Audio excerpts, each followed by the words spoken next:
Good morning and welcome to Inside South Florida. I'm Dave Azer. Today, 1 out of 5 people have back pain. We've got a neurosurgeon with tips on how to make sure that doesn't happen to you. Plus, there's a brand new movie theater set to open in Hollywood, Florida, not California. We'll tell you all about it. And tips on how to make you look better when you get dressed to go to work. That and more as Inside South Florida starts now.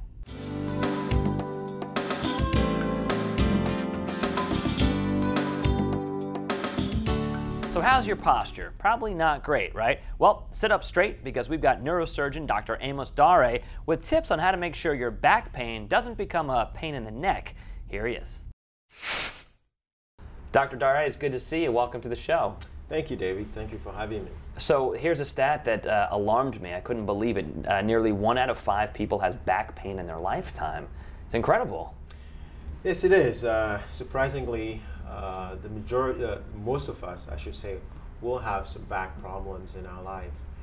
And we see that quite a bit. It's one of the most common complaints that we have in my office. Okay, so let's talk about some of the things that we're all doing wrong that's causing us pain on our, in our daily lives.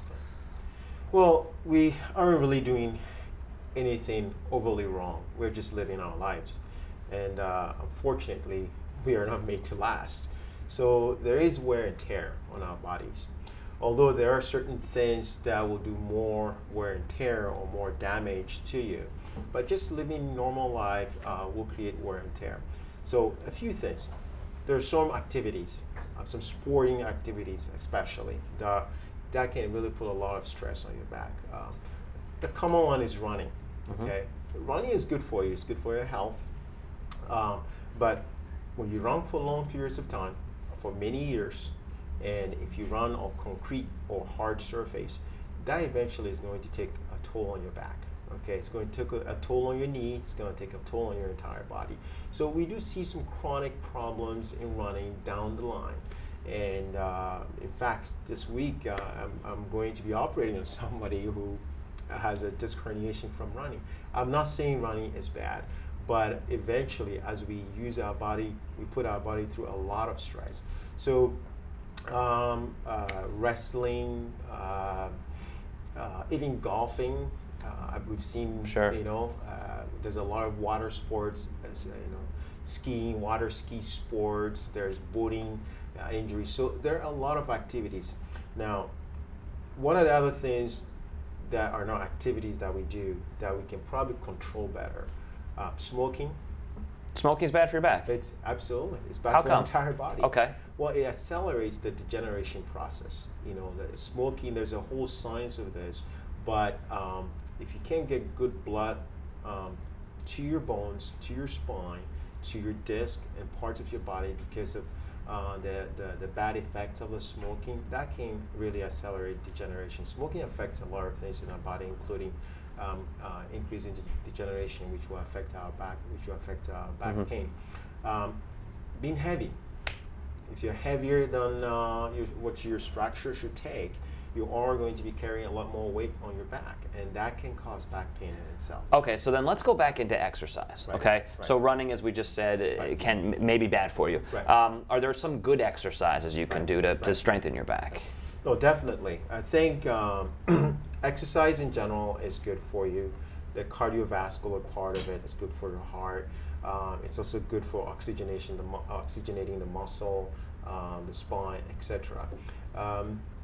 But there are certain exercises that are specific for the back, and a lot of them evolve around core training. Okay, so curl exercises that, and I must caution that if you're having back pain, there are certain exercises that you should avoid until you get better. I mean, first of all, you should see a doctor and make sure you get evaluated properly. However, in general, if you're not having back pain and you want to strengthen your core, curl exercises, bridging exercises, and throwing the name of these exercises, my favorite is the Superman exercise, where you lay on your belly and you raise your leg and your torso both at the same time and put your hands out. Those are really good for even belly and the back at the same time. You said curl exercises, is that what you're saying? What are those? Well, curl exercises are basically you lie down on your back and you could put your hands behind your neck and bring your chest Okay. up with your knee bent or with your knee up. Those are good exercises, but don't do them when you're having back problems. Okay. And some back problems now are starting with kids at a very young age, and I know that one of the reasons is because of the backpacks that they're wearing. Yes. So talk to me about this backpack here, this new backpack. Yes. Well, the backpack is not new. However, what I'm seeing right now is that we are implementing certain things in the backpack to make it easier on kids' back, so they don't have back problems. Back problems in kids are very different from back problems in adult, and we must preface that. However, if a child is carrying a heavy backpack on their back all the time, they're going to come home with back problems. First of all, heavy backs promote bad posture for the kid because they have to kind of crunch over, bend over to carry that weight. It's going to stress their back. That's number one. Number two is the weight of the backpack itself is not properly distributed in a lot of these backpacks that we've seen. A waist strap really helps to help distribute that weight across the back as well. The most important thing though is the weight of the backpack itself, and it should not exceed more than 15% of the child's weight typically. So if a kid has a lot of books or a computer or whatever, what do they do? Have a second backpack? What do you recommend? Definitely there are programs that are geared towards either leaving some of those books in school. Sure. With the internet and the ability to have a lot of books on, and I know this may not be affordable for everyone, but electronic books are an excellent way of really reducing weight. Or when in doubt, if you have to choose between your health and your education, just don't do homework, right? Just leave your books, at school, and don't worry. But that's the message that you're trying to tell us. No, that's not it. Okay, that's not it. I know there are some kids that would love to hear that. Right. But what I'm saying is that probably think ahead. There are kids that carry all their books for the entire week in their bag, and so they don't have to think of what am I taking to school on Monday, what am I taking to school on Wednesday. So take the books you need to school that day and leave the ones you don't need, and then you can rotate it that way. If you have the possibility of leaving books in school in a locker or something like that, do that. Going online and downloading or reading online can really avoid you carrying a lot of weight.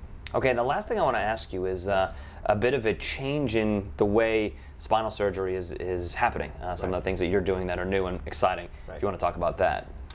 Well, spine surgery is really changed. It's gone 360 over the last decade or so.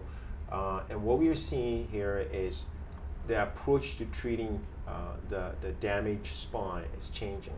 We're going from a fusion model where you lock down the spine because it's damaged, and so you want to just lock it down so it doesn't move and doesn't cause pain, to reanimating that spine where you're able to take care of the pain yet make sure that person is still functional. And this evolution came as a result of the damage we saw with fusion. When you fuse somebody's spine at a certain level, it creates a lot of strain above and below.